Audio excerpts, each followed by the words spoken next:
Praise the Lord.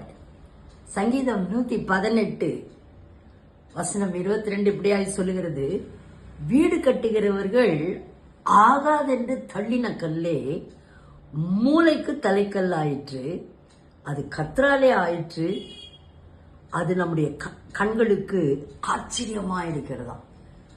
இன்னைக்கு ஆண்டவர் சொல்றாரு, உனக்கு ஒரு ஆச்சரியம் வெயிட் பண்ணிட்டு இருக்குது. ஒருவேளை இன்னைக்கு நீ ஒரு தள்ளப்பட்ட சூழ்நிலையில யோசிப்பை போல உன் சொந்த ஜனங்களாலே தள்ளப்பட்டிருக்கலாம், உன்னுடைய குடும்பத்திலே நீ தள்ளப்பட்டிருக்கலாம், உன் வேலையில உன்னுடைய எங்க நீ ரொம்ப பிரைமா இருந்தியோ அந்த இடத்துல உன்னை தள்ளி வச்சிருக்கலாம். Whatever it is going to be, you are feeling lonely about it and you have been mistreated and you have been insulted in so many ways, you have been going through a phase. கத்த சொல்றாரு, அந்த தள்ளப்பட்ட கல்லு தான் என்ன ஆயிட்டா, மூளைக்கு தலைக்கல் ஆயிட்டான்.